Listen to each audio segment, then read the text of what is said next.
Kosuanity era one radio empenyini say yensoma na motenten yesoma banyasafo era one radio yedinsem anumuaye ebre.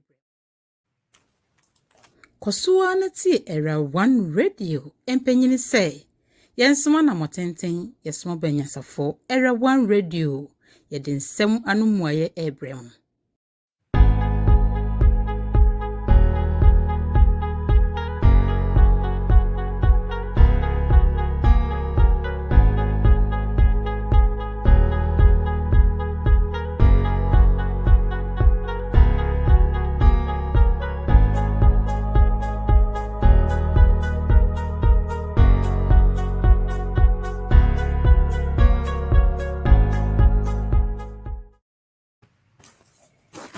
Good evening, Era One Radio listeners. We are back live on this beautiful Thursday evening. We are about to continue with the session that we began last week, actually a couple of weeks ago. We thought we were going to get through and finish it, but it looks as if there's so much meat in this topic that I don't think Pastor Cohen is ready to finish this topic. So we'll take a different detour today. We'll be looking at unmasking the hidden agenda. And of course, as you know, normally we like to start our broadcast with some kind of, trending news. And I want to welcome my niece, daughter, all the way from UK, Comfort. Boison is without Comfort. You are welcome. All right, Pastor Cron, what's going on? Let me come up with my trending news. Of course, everybody listening to news in the US will know that today, Kim Porter was found guilty of the killing of Dante Wright in what happened to be the pulling of a gun, a clock, instead of she thinking it was a taser. So as somebody with as a Jewish doctor, what do you make of this sentence or the whole saga about this passing of judgment and how the whole trial was taken? Yeah, I mean, the jury's verdict was in order. She killed a human being. But it is interesting, the charge was manslaughter, and it was right. The point is, from everything we know about the case, she didn't intend to. But using the taser anyway also showed an intent to at least harm the Dante Wright, either to tase him, to make him weak in order for him to be arrested or what. But the intent to weaken the person was there, and that would be violence of some sort. You understand? Unfortunately, she mistook the gun for a taser and did Dante Wright in. That would be manslaughter. And the reason as I said, it wasn't murder is because she didn't, from the look of things, from the evidence adduced, it didn't look like she had the mind to kill Dante. So manslaughter will be the appropriate charge, and the verdict is in line with that. So is it possible to pick a taser or a gun instead of you trying to reach out for a taser? Is that possible with the kind of arrangements of the weapons on their body? I know one is on the left and one is on the right. Is it possible, or in the midst of tension and fear, she just inadvertently pulled the gun? From all indications, that's what it was. I personally don't think she intended to kill. You understand? I personally think that it was a genuine mistake. So, and how about the sentencing? I mean, I hear with such a manslaughter, she might be serving between 6 to 8.5 or up to 15 years. Is that a required amount of? Yeah. I mean, that's the sentencing guideline. That will be okay. It's tragic by all accounts, but what I also want people to take away from this is you have Dante Wright, who is no longer with us. a loss to the family. And you also have King Porter, who is going to spend some time in jail, no longer accessible to her family, one way or the other. You getting me? So on both ends, it's a loss. So the way out is to avoid situations like this. The police must be very sparing in resorting to the use of violence to end violence, especially when dealing with minorities, specifically blacks. You getting me? Because why the need to even use a taser? So all right. In this. Okay, thank you very much, Mr. Lawman. We appreciate your response on the trending issue. Well, beloved, as I mentioned earlier on, we're looking at unmasking the hidden agenda as far as understanding the times and destinies that we are treating tonight is concerned. And Comfort is saying, Pastor Cron, I miss your teachings. Yeah, no, she misses your teaching, so that means you must be doing some good job. All right, if you want to join us, that's kudos in your feathers, huh? All right, so if you want to join us on tonight's broadcast, this is more of interactive. Interactive discussion, not just the two of us talking. Please call 240-280-2633 or text 510-931-0946 and join this conversation. If Comfort all the way in UK can stay up, although it's 10 to 11 p.m. in UK, and stay and watch us, you don't have any excuse. Join the discussion. Tell us your mind. If you've found some revelation that you want to share with us, we are all ears, because nobody is a repository of all knowledge. We all come to learn. So, I come here to tap Pastor Cron's knowledge. So if you have something to share, if you have any question that is beating your mind, please bring it up and let's talk about it. All right. So in the previous discussion, we talk about Nebuchadnezzar, capturing these boys from Judah, Daniel, Shadrach, Meshach, and Abednego, who earlier on had their own names, and now came to change their destiny and all that stuff. Pastor Kron will go deeper. Today, we're going to look at whether there was any hidden agenda as to what the king did. And I've made an emphasis already that Daniel was spectacular. He was unique. He's one of the people in the Bible that God could brag about, because he had the 7 C's, which is the character. He had competence, conviction, courage. He had charisma. He had commitment, and he had compassion. All these were found in this one unique man who said, I'm not going to defile myself with the king's meat. And he requested for a vegetarian food. Said, try me 10 days on a vegetable meal, not suya, chichinga, or aponchinkrako. He said he wanted vegetables. And I don't know whether I can do that for 10 days and experience the kind of hell that Daniel experienced. Anyway, that is by the side. So tonight, we're going to go into the unmasking of the agenda. And what really beats my mind is, what was the agenda that Nebuchadnezzar captured these boys for? I'm sure Pastor Con is going to explain. And earlier on, I stated, for those of you who missed, please go to YouTube or Facebook and go to Era One Radio and pick up our discussion earlier on, 2 discussions, so you can catch up and understand where we're coming from. So I will let Pastor Con give us the agenda that was behind this man's motive. But if you don't mind, we can refresh our readers or listeners by reading Daniel chapter 1, verse 1 to 10, and then know what is the. Oh, Pastor, do you want to zoom into, or you want me to read the passage? Yeah, go ahead and read, so we gain a certain amount of context. Okay, all right. By the way, thank you for coming, because I know you are a busy man. You just finished IT stuff, so you are a busy man. Thank you for staying around. All right, so Daniel chapter 1, verses 1 through 10 says this. In the 3rd year of the reign of Joachim, king of Judah, came Nebuchadnezzar, king of Babylon, unto Jerusalem and besieged it. And the Lord gave Joachim, king of Judah, into his hand, with part of the vessels of the house of God, which he carried into the land of Shinar, to the house of his God. And he brought the vessels into the treasure house of his God. 3. And the king spake unto Ashpenaz, the master of his eunuchs, that he should bring certain of the children of Israel, and of the king's seed, and of the princes, children in whom was no blemish, but well favored and skillful in all wisdom, and cunning in knowledge and understanding science, and such as had ability in them to stand in the king's palace, and whom they might teach the learning and the tongue of the Chaldees. 5. And the king appointed them a daily provision of the king's meat, and of the wine which he drank, so nourishing them 3 years, that at the end thereof they might stand before the king.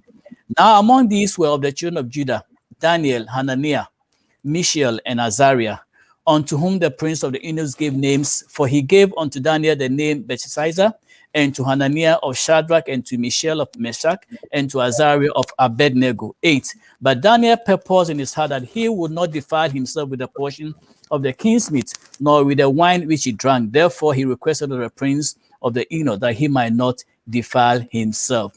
Now God had brought Daniel into favor and tender love with the prince of the eunuchs. 10. And the prince of the eunuchs said unto Daniel, I fear my lord the king, who had appointed your meat and your drink.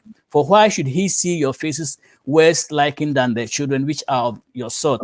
Then shall ye make me endanger my head to the king. So this is what happened in what we've been looking at so far. So Pastor Cron, over to you. If you want to give out any shout out to your family, birthday, whatever it is, you are allowed to do so. And then we zoom into the state, because we already tackled the subject, who the hero was, who the stakeholders are, and then whatever was at stake. We've already done that. So tonight we're going to look at the agenda behind this scheme, or the motive behind this scheme. So over to you, Jolate, Pastor Cron.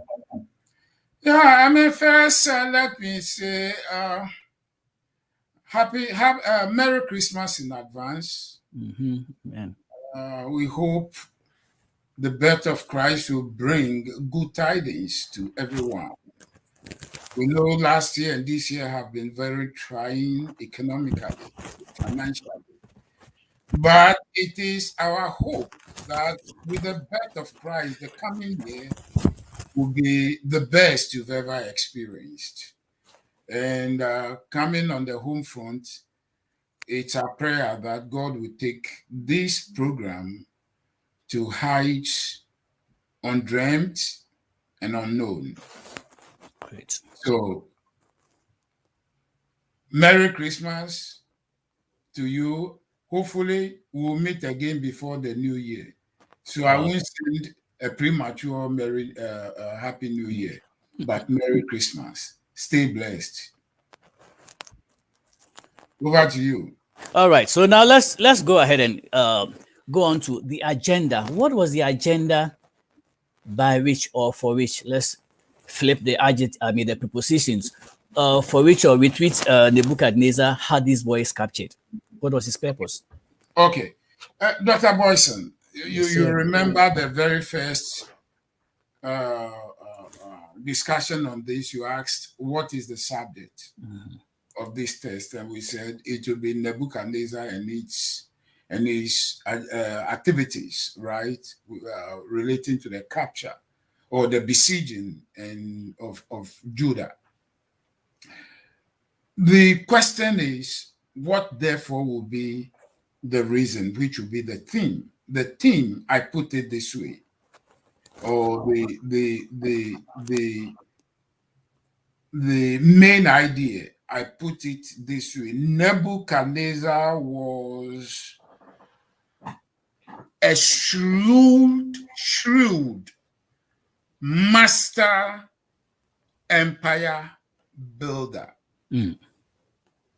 Shrewd, strategic, master empire builder. Very interesting. Why? Look even at the choice of warfare. He chose the siege warfare.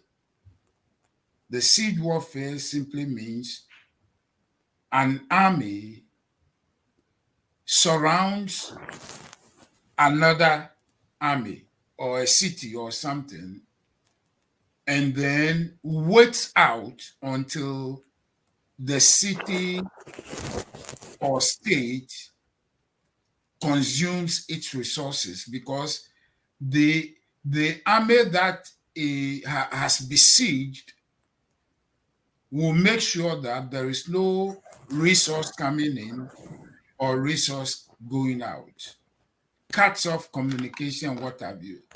So we call it the War of Attrition. So the surrounded party finds itself with all that it had before the siege. Okay. And then ultimately, it will deplete its resources. And at that point, either diplomacy sets in, a surrender, or whatever. So even the choice of warfare here that Nebuchadnezzar made is telling. Why didn't he destroy, march on Judah and destroy and burn everything? He didn't do that. So the question,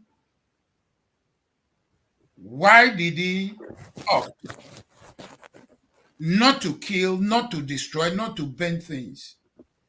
That is an indication of an agenda that we are going to unravel. The second thing, Nebuchadnezzar didn't kill the people.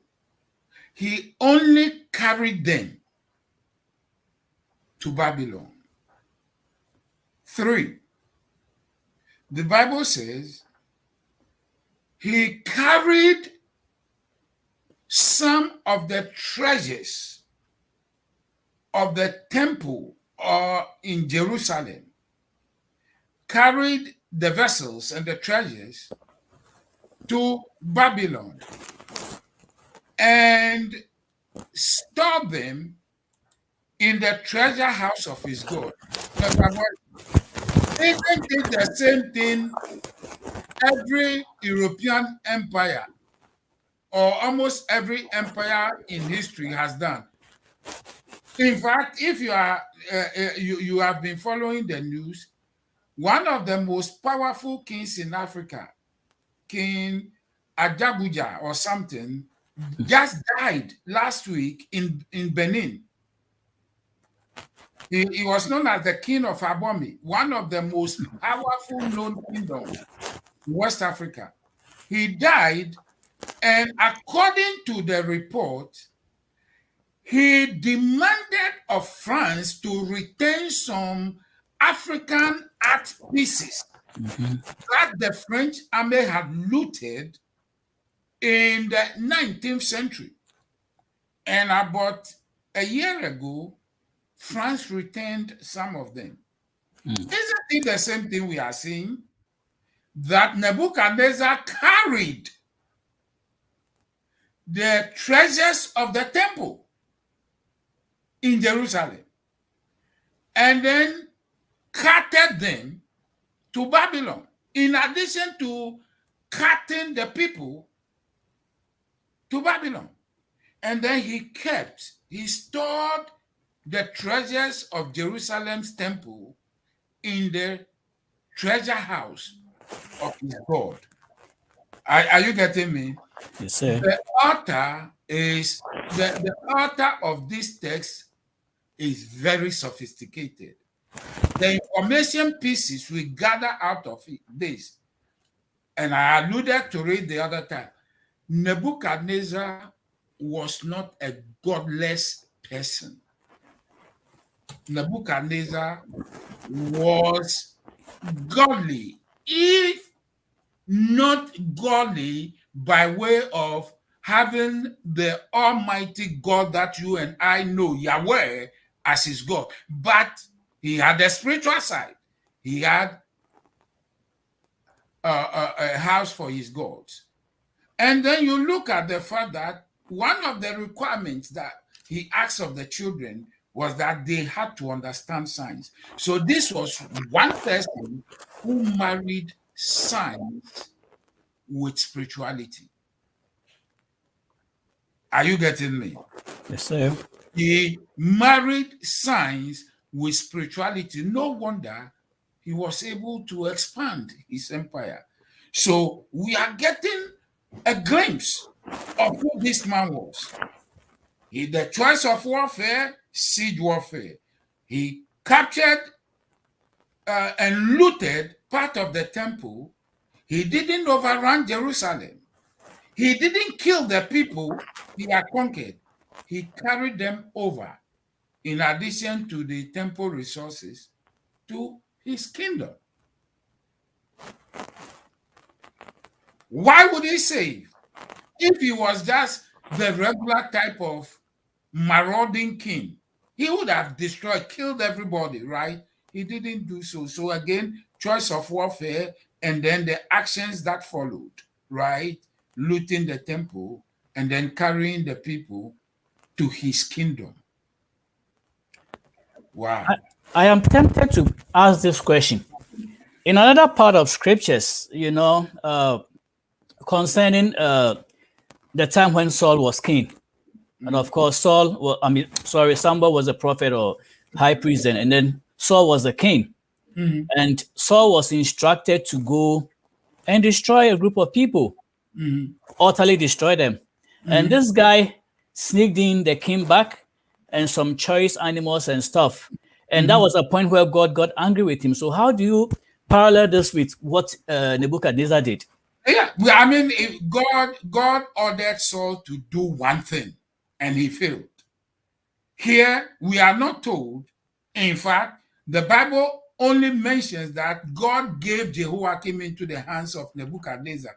But Nebuchadnezzar did all the planning.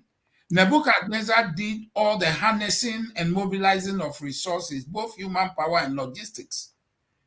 Nebuchadnezzar organized the transportation system to bring that sort of army and a replenishment, right? Okay. To come and then besiege Judah. For how many months, we don't know. But we know it was not 1 hour, it was not 1 day, it was not 1 week, right? That amount of planning. Yet, the Bible says God gave. But the point we are trying to establish, we are now trying to create a portrait of who this Nebuchadnezzar was in order to unmask the agenda behind all this facade. You get him? So we've realized, okay, there must be a method to the madness. Okay. So he took the children the people and their treasures to Babylon. And then here were a conquered people which will make them effectively slaves. Yet he called his administrators, who incidentally happened to be eunuchs, and placed them over these children of Judah. And these children of Judah, look at the requirements, Dr. Boison. They had to be aesthetically appealing. They had to have cunning knowledge. They have to have perfect understanding. They needed to have understanding of science, and they needed to have in themselves the ability to stand in the corridors of power. Dr. Boison, all that, if you aggregate, it tells you that Nebuchadnezzar went for the children who were most likely to succeed. Just think about it. Was that an exploitation? Of course, and that's the reason you and I are here. It was just the same. America didn't pay for your university education. America didn't pay for my university education. And so we are here and we are giving our productive years to America, not to Ghana. The same thing. These were people who were likely to succeed given the attributes. Nebuchadnezzar didn't train everybody. Just like America didn't give visa to just about anybody. Are you getting me? America is choosy in who to give visa. They will give visa to people like you and I in numbers because America wouldn't spend as much to train me to do the things that will make America great. That was the same thing this guy did. He chose the people most likely to succeed. America and Europe, and for that matter, all the developed countries, they go for the people and give them visa, the people most likely To succeed. to succeed. You getting the parallel? What happened then is happening now. We like it. But on the story of America, I think is it not a win-win situation? For who? Because I mean, for both those coming in and those inviting those coming in. Because I mean, back Is in it those a win days, for Ghana? Is it a win for Ghana that you and I are here? no, it's a win for the individuals. No, but don't forget, countries are made of individuals. So, yeah, you might think you are an individual, right? But you were born in Ghana, and Ghana invested in you, just like me. Don't you think Ghana, you and I owe Ghana a return on investment? That is true though, but in other ways too, I feel like, okay, suppose all of us who finish investing in Ghana were still there at this time, would we all be able to go into the employment system? I mean, of course, when I finished investing, I had to stay home close to a year before getting the job I wanted to do. I'm not making an excuse, but what I'm saying is, in some way, America came for people, gave them a visa with intent to, win them, train them, and use them.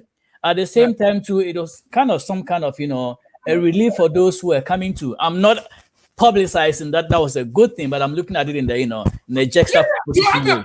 You have a point, but don't forget we are now talking country to country. Now, look at what the continent of Africa and Ghana. I mean, we are here, you and I, people will say, oh, we are educated, we understand the American system. We are not parasites because we contribute our fair bit, right? But look at the description given Ghana and Africa. No, let's face it. Are you getting me? Yes, and don't forget, there is no Ghana without her people. There is no true. Africa without her people. Where are her elites? Now, get the picture. So, again, look at what Nebuchadnezzar did. Nebuchadnezzar didn't train everybody. He chose the people who were most likely to succeed. That is true. You getting me? Leaving the people who were not most likely to succeed. So they will become easy to defeat. So would you call Nebuchadnezzar a smart king for doing that? That's why I said, in order for us to really understand Nebuchadnezzar, we have to create a portrait of him. And that's why I started with the choice of warfare. You getting me? Most people will go just ransack places, kill everybody, kill whatever. Nebuchadnezzar didn't do that. He had the ability to do it. He didn't do that. So even the choice of warfare, siege warfare, is telling in this narrative. You getting me? So Nebuchadnezzar, maybe we have to give him more than actually. Yeah. The guy was a shrewd. That's why I said Nebuchadnezzar was a shrewd, right? Shrewd, strategic master empire builder. Not just some random king. I agree because for what he did, I mean, these kids that he brought to the palace eventually became an asset to his kingdom. Look at what Daniel did, a great statesman. So that's why I said he was building an empire. Get the picture. And in building empires, you want to create resource bases. And then you want to create a center. The center was Babylon, right? The resource base will be places like Judah and other places. So what do? You leave people in the bases, right, who will contribute manpower and resources, but not smart enough to pose problems. So you siphon the people who are more likely to become sophisticated leaders. Take them, and then put them in the center and train your eyes on them. Create the facade of promoting their interests. They will be serving your goals, your empire aspirations, and they will leave their own motherland and fatherlands unattended to. Speaking about training people not to be a threat, I've been reading about Daniel and these three other guys about the aspect of they being trained under the eunuch. Of course, you've established in previous weeks that, of course, the eunuch is somebody who cannot reproduce himself and all that. We'll come to that.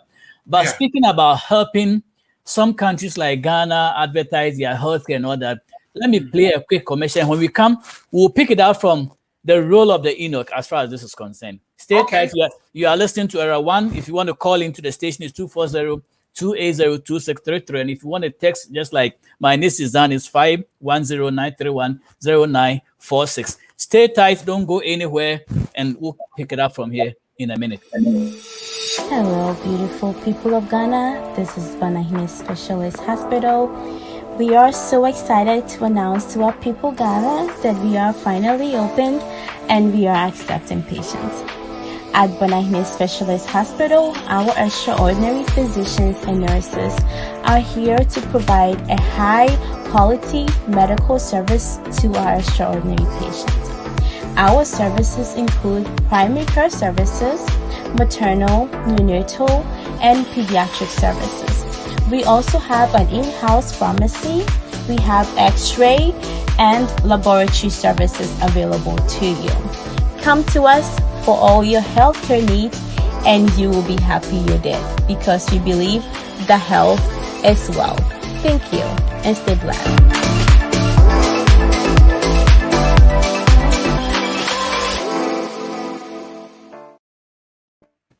Well, if you're in Ghana visiting for vacation or anything and you need to get some good quality healthcare, don't you forget to go to Spintex Road and see the Banahine Hospital. All right, we are slow. Kosuanity Era 1 Radio. Empenyini say, Yensuma na motenten, yesuma benyasafo. Era 1 Radio. Yedin sem anumwaye ebre. All right, so tonight I have Reverend Robert Akron, also known as Nisaba, on the other side of the studio. He's in the hot seat as usual, and he always comes ready and capable. All right, before we left for the break, we're talking about the role of the eunuch as far as our subject tonight is concerned. All right, Pastor Akron, the eunuch. So the eunuch is somebody who cannot reproduce, and I believe when the book Nebuchadnezzar brought these guys into the palace, I've been trying to read and find out whether Daniel married or not, but no scripture, no research seems to tell me whether he married or not, and as to whether he was castrated to become one of the eunuchs, it's not also very clear. But as far as I know, this guy did not marry. But then his role in the palace was very, very, very crucial, critical, and very excellent. Now, the question is, these guys didn't want to blemish themselves in food, in culture, in anything. So the question somebody will ask is, if Daniel, I'm not saying it is, but you can debunk it.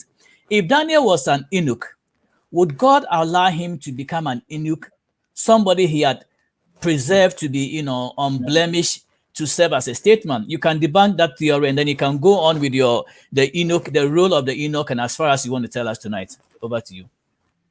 Yeah, Dr. Boison, I'm not going to speculate as to what the mind of God will be in a matter like this.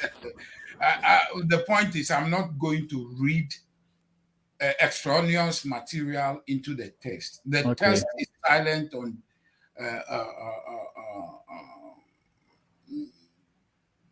Daniel's sexuality or whatever. So I'm not even going to go there.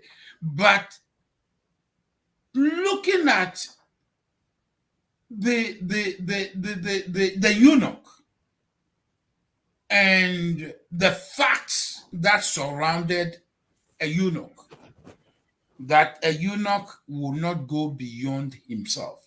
Simply, he could not reproduce. So all his intelligence, all his gifts and what have you, he could not pass it on to an offspring.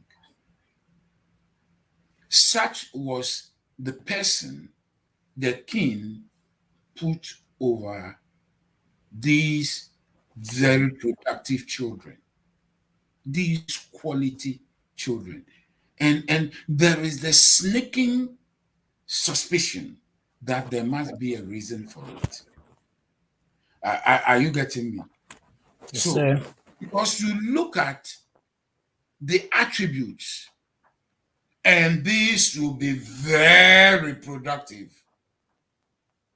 and yet the model, the person they will model will be unreproductive. Hey, that's an interesting. You getting me? So that's the picture, and then that gives us a leading into the mind of Nebuchadnezzar. Because you see, we are putting facts here, facts there together to create a portrait and to create a certain narrative out of the narrative given. And some sort of inductive reasoning, sort of.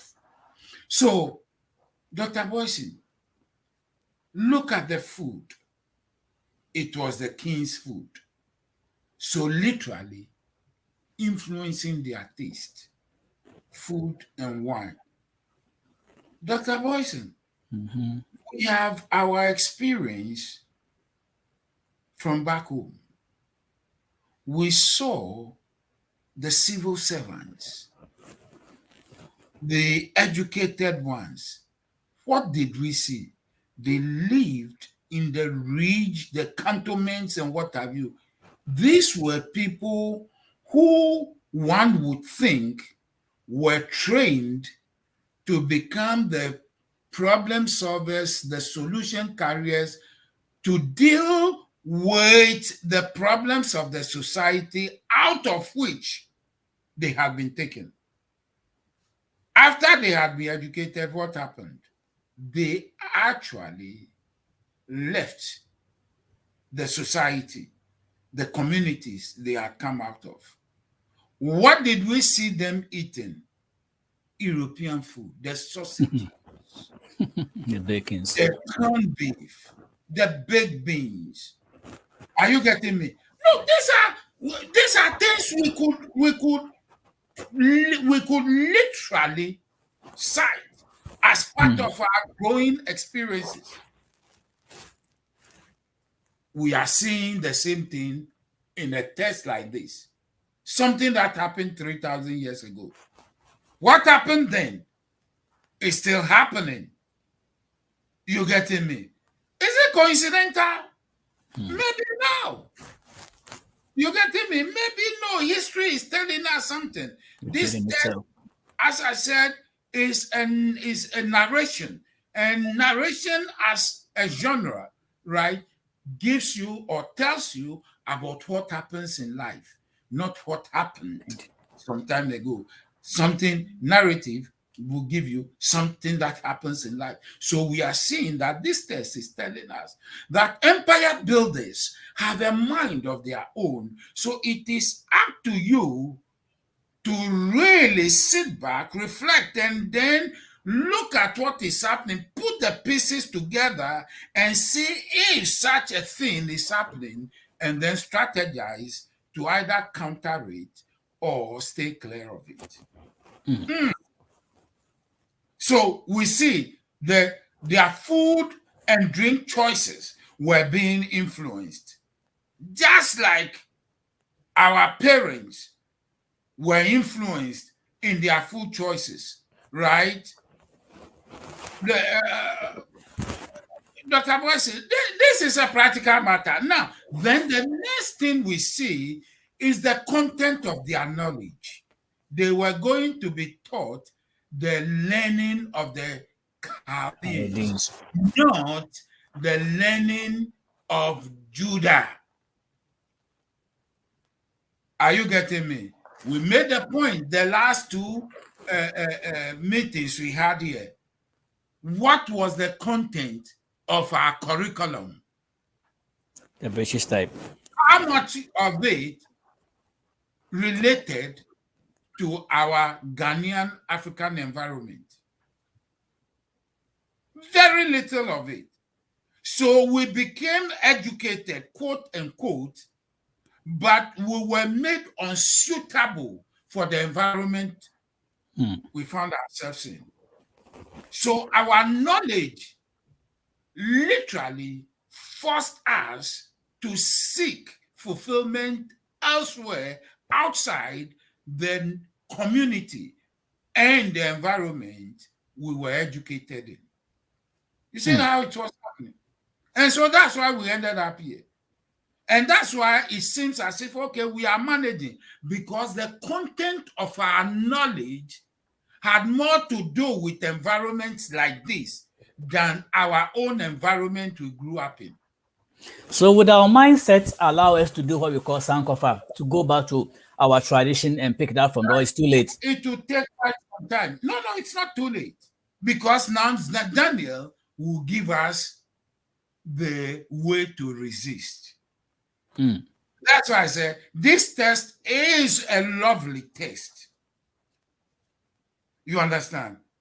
Why would Daniel say, hey, I'm not going to drink the king's wine. I'm not going to eat the king's meat. And the word he used is defile. What a word. I'm not going to defile myself with the king's meat and his drink. Defilement simply means literally contaminating yourself. Are you getting me? He called the king's food and drink contaminants. That's what he did. That was an act of resistance. All right, so let me fast forward a little bit. Let me just pull us fast forwarding. So you talked about the book of Nebuchadnezzar taking over the guys from Judah and, taking over Joachim and all that. All right, so he had this kind of modus operandi to capture these guys, give them learning that it would suit his economy. Could it also be on the flip side that God, and earlier on you alluded to the fact that God was one of the forces, in fact, the major force behind the whole study, the whole scenario. Could it also be that God was arranging that Daniel and these boys will come to the palace and flip things around? Because later on in the scripture, when you read the book of Daniel down, this guy taught the book of Daniel so much. God also taught the book of Daniel so much that he ended up in the bush and came back and actually said that the God of Daniel and Shadrach and was the only God that could be recognized. So could it mean that God was allowing this puppeting to go on for him to also turn the house of Babylon? Possibly. But could he also have done that without having Nebuchadnezzar to literally ransack? You get it? And Dr. Boyce, I'm not going to go outside the text, but permit me for once to do it. Okay. Check Nehemiah. Nehemiah actually one day told the king, how can I be happy when the city of my fathers, the sepulchres of my fathers, the city of my fathers lies in ruins with its gates broken and this thing. You understand? So it gives us a picture. It gives us a picture. These people were literally building Babylon at the expense of their own native country. And isn't it what you and I are doing? Let's face it. Isn't it what you and I are doing? Ghana now, they said they fought in parliament and they are doing all kinds of. You and I are building America. We are not building Ghana. But some people have even tried to go back to Ghana and help the economy, and they call them too no. Oh, you guys moving some more. It's happening. That's fine. If we had stayed, maybe the narrative would have changed. I'm not saying, hey, we are here. We are trying to make the best of it. But we are dealing with realities on the table. You get me? And the fact is, I am going to insist on it for us to gain that awakening that there may be certain forces that are operating, and consciousness, once our consciousness is awakened to the realities, maybe, just maybe, we may begin to work in ways that may help us to become more useful in Africa's defense and development. That's all I'm advocating. That's all. Why a topic like this, a text like this is so important to me. You getting me? And Dr. Boison, the Bible also said they will be taught the language of the Chaldeans, not only the literature, but the knowledge, the language, right? Language is communication, right? Mm-hmm. Language actually carries the content of your knowledge. Language. So language has to do with knowledge. Language goes with knowledge. You understand? Today, you and I, are we speaking Fanti or Ghana? No way. You getting me? What happened then is happening now. So the content of their learning, the career of their learning, both were influenced. So in actual fact, not only were what they had before they came, not only were those things harnessed, but they were used to model them into becoming useful tools to serve and promote the interest of Babylon rather than the country that had birthed them. Mm. That's what we are dealing with. That's what this text is saying. You getting me? So we've seen their knowledge, we've seen their language, we've seen their text. You getting me? We've seen the standards, Babylonian standards of beauty, you being used to judge who was beautiful amongst them. Very interesting. In our world today, if you were fair, you had European color, sort of. I will call you Mibroni. And in our system, Mibroni necessarily means you are more beautiful. Whether your face is whatever, as long as you have a fair skin. So our people will bleach their skin. Are you getting? These are the realities we are dealing with. But I think history is, yeah. Okay. It happened then, it is happening now. That's all we are saying. Now, next, Dr. Boison, let's come to the very interesting. Look at the names they were given, the names. You are Kwabena, Kobe, Boison. Today you are Charles. Dr. Boison. But I didn't change the charts. I didn't change the charts when I came here. I had the charts way back in Ghana, so nobody changed my name. It's just an African name. Well, it's just an African name. I'm asking you, is it a Ghanaian name? Is it an African name? Well, from our standard, it is not. It's a British name, of course. Yeah. You getting me? Those who colonize us, we are taking after them. Even their names, their learning, their language. You get it? It happened then. It is happening now. Dr. Boison, my name Ninsaban has more meaning than the name Robert. Mm-hmm. That's my Robert. Because if you know our system, I'm Gan.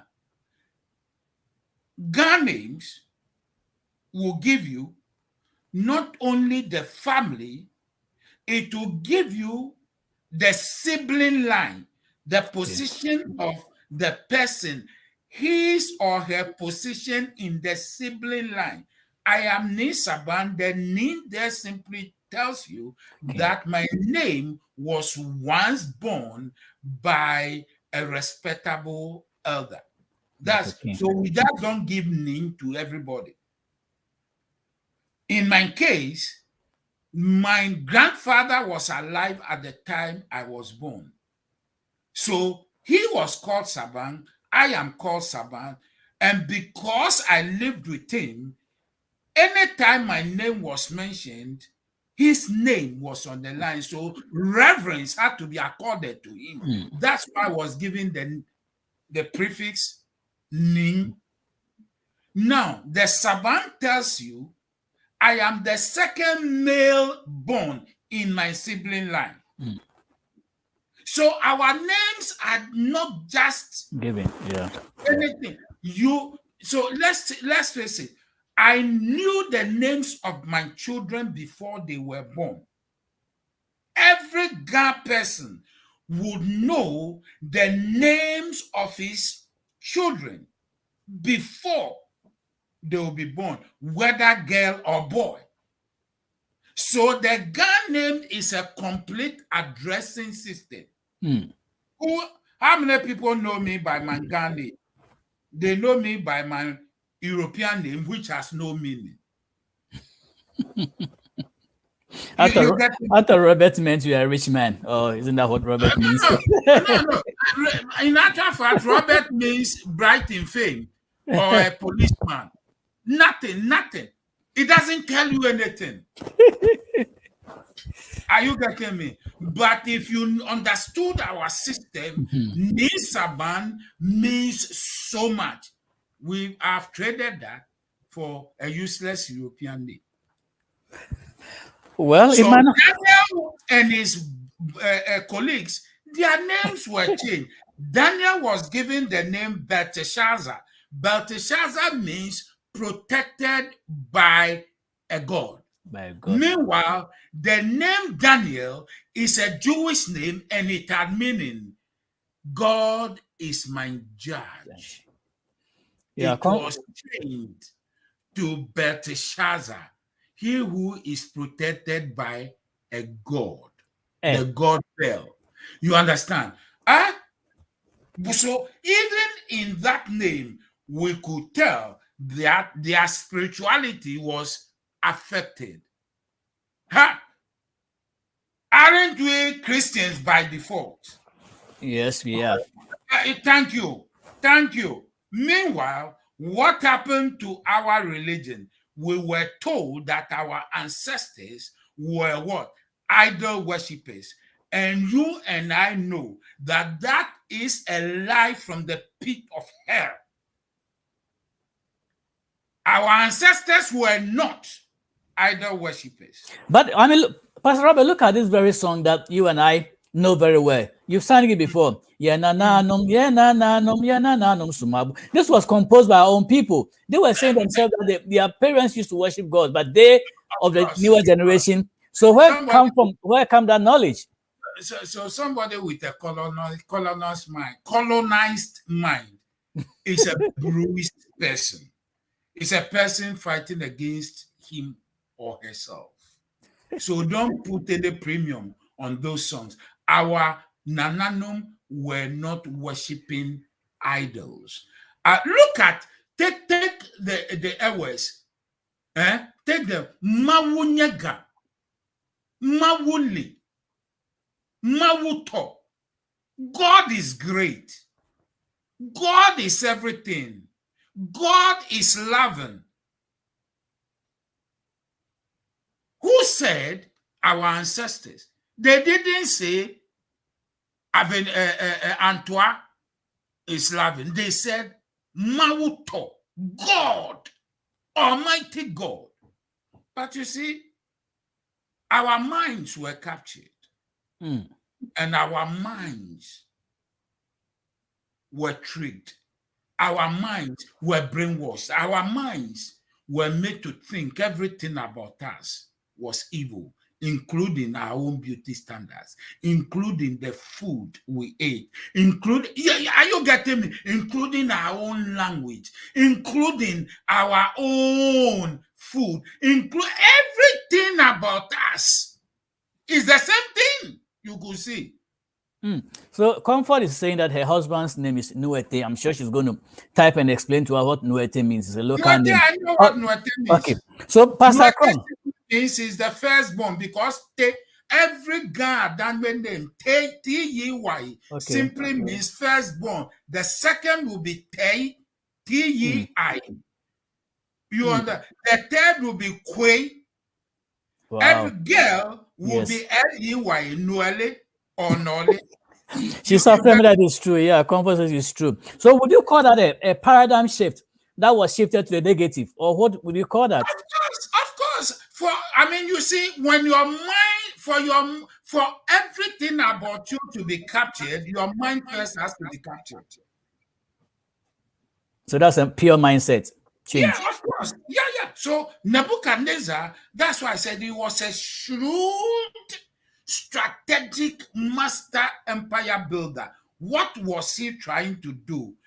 He will make sure everything this text has narrated is to create a picture of somebody with an agenda who will siphon brain power from his conquered places, bring them to the center to build the core, but will leave the periphery, the conquered places to become resource bases. Pastor Kwan, we are almost out of time. Let me ask this question. During the captivity, when Nebuchadnezzar, besieged Judah and brought these guys, they were brought against their will, which means if he asked them to go back or other, Israelites to come, they wouldn't have come. But let's look at our contemporary time. If you take another ship, maybe let's call it Mayflower 2, to Africa, and tell them you want as many as 10,000 people to leave the shores and come here, what will be the response? Oh, people will jump, will kill themselves to come. But I will tell you something. It is still the force that is at work. Because you see, Dr. Boison, whether we like it or not, you and I, we are only tolerated here. We are not celebrated. We want our daily bread. You get me? That is why African Americans will go to Ghana and all of a sudden it's like the heavens open. The hospitality is awesome. Thank you. They go there, everybody looks like them. They see themselves in everybody there. Nobody is going to prejudge them. No policeman is going to shoot them because of their color. No policeman is going to look at them and then say, because something has happened here and I see a black man, that black man must necessarily be guilty, must be the perpetrator of the thing. We are tolerated. We are not celebrated. So let's face it. It is the force still working. You understand? But awareness is coming. Surely. That is why you, after being here for some time, and you begin to understand the realities of the day, you want to go back and be a change agent. That's true. Comfort is saying that with new names, the future generations will not know where they come from. Like nowadays, our Black Americans, they don't know where they come from. That is true. That is true. Well, tonight, Pastor Kwan has been the hot seat, and as usual, he's been terrific, fantabulous. And tonight we've been looking at, the agenda behind King Nebuchadnezzar's besieging Judah and picking up these young minds. And from what I gathered, I read a few from John Maxwell's notes, and he said these qualities were some of the things that Nebuchadnezzar looked for, and he surely got them. He wanted guys who were young, that is, they were still young enough to be trained, they were teachable, sharp looking, that is, they were well groomed, intelligent, they had good minds and could process information. They had diverse skills, they displayed a variety of skills. They should be able to speak the language, stand before doors of corridor, like you said, and they should be competent. They showed wisdom in using their skills to achieve results. They should have servant heart. They serve others however they might be needed. And they were teachable. They were able and hungry to learn the concept. Dr. Boison, teachable to make who look great. Of course, that was the agenda. So that was the agenda. It's lovely, but it's not appealing. Well, he wanted people who were convictional. people who possess inward strength, It- people who are it's like favor with people. you're telling me you want me to be intelligent and everything, and at the end of the day, make America great and Ghana becomes nothing. It is beautiful, beautiful sounding, but it is not appealing to Ghana. Well, Because Ghana needs Ghana needs peace. yes, it's up Ghana to our people now. It's up to our people to make Ghana and Africa attractive and appealing for people to want to go back and. That is the point, and that the point. The reason for this segment of this Bible, this interview or session or whatever, is to start waking the consciousness of our people. But Dr. Kwame Nkrumah had a different, mind. He came to university here, lived in New York, and went back and established Ghana. So that's the typical example of somebody who had an identity. That's what you and I have to emulate. That's the whole point. We shouldn't be so cut away by the McDonald's and the fried chickens and what have you, and think they are better than our Kobe and our Momoni and Keta school boys. There is power in those things. You get me? Anyway, our time is almost up, Doc. Well, you listen to Era1 tonight. We've been trying to look at the agenda behind King Nebuchadnezzar's besieging of Judah. And I've told you several times that this is not just a Bible study. It is divine connection, where we bring divinity into humanity, where we try to pick, our source is the Bible. We pick up some scriptures and we align it to our contemporary issues. We don't just read the scriptures and leave it there. We are pulling the nuggets, and like Pastor Kron does it beautifully, we pull these nuggets and we explain what is happening in our contemporary time. Our time is fast spent. Thank you very much, Nisaba. And of course, keep listening to Era1. Or Dr. Osus is still behind the equipment. Download the app and listen to us 24/7. Today is Thursday in the evening from, I think, 9 to 10. AJ02, Mami B, and AJ Pastor Fung will come your way with marital stories 2.0, the adult version of marriage. You want to listen to that discussion so bad. Friday, we have the Count Your Blessings. Saturday, Dr. Osus comes with his train. And of course, Saturday is Christmas. So wishing you all a Merry Christmas. And of course, next we will wish you a Happy New Year. Sunday, we have our ladies coming with Nkoman Kitten, Sister Dorcas, Sister Selena, Sister Gifty, Lady, all of them come to make the evening spicy with marital issues. Let me read Comfort's last message, and I'll give Pastor Akron the last, give him a minute for his last. Africa is self-destruction. Until we support each other, we can't make it. All right, on that note, Pastor Akron, give us your closing remarks. It's been lovely having you in the studio once more. Yeah, Dr. Boison, we should begin to take this very seriously, that the Bible has the answers to our predicament. Africa must rise. There must be a renaissance in Africa. We led the world at one point in time. In fact, today we are now beginning to know that European civilization, which is traced to the Greeks actually, literally, wholesale borrowed their civilization from Egypt. And Egypt was not limited to the geographical location today called Egypt. And the people there were as black and brown as you look and as I look. Egypt was the phenomenon in Egypt. That civilization actually encompassed the whole of Africa. Now we are getting to know we are a storied people, and our destinies will change. Our story will change. Little by little, God is doing something using platforms like this to bring awareness. I challenge every African that there is a calling on your life. Make Africa a better, inviting place. Don't forget it. The Jew said, may my right hand forget its canon if I forget about you, O Jerusalem.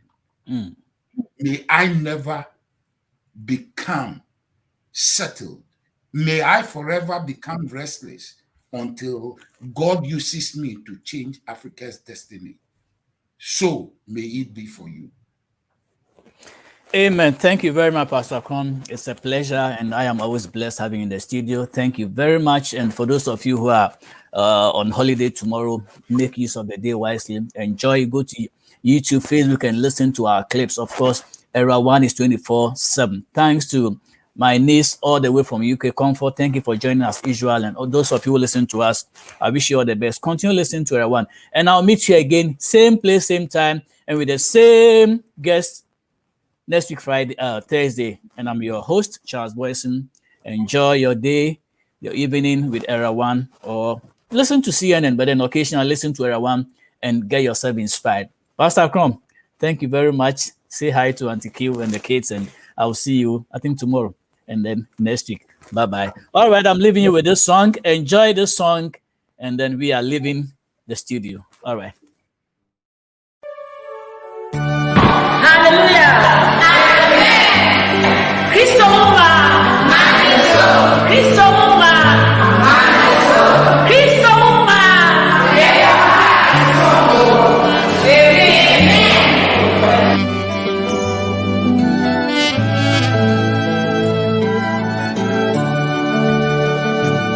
Obatampa wamina mitutumara monsinia ekon aweja eja tummi sene wadoyetino mi pasana dani signboardo da me chura manfu okwai na soda tumi pofre muwa minya kwa mamekira enti dum sene wadoyetino dumira mi hulu mina kai papa dumina mi nyansa kuma eja tumyo dumyo mi hura Yesu mami sipa ni mi yena papa odun for to me Obatampa mami na mi tutuma na monsi papa dumye dumizanya wadoye nutie me pesa me dania chwe ma chwa fufuro kwaida na me dia me nkwaje abami we ye musu ma me kira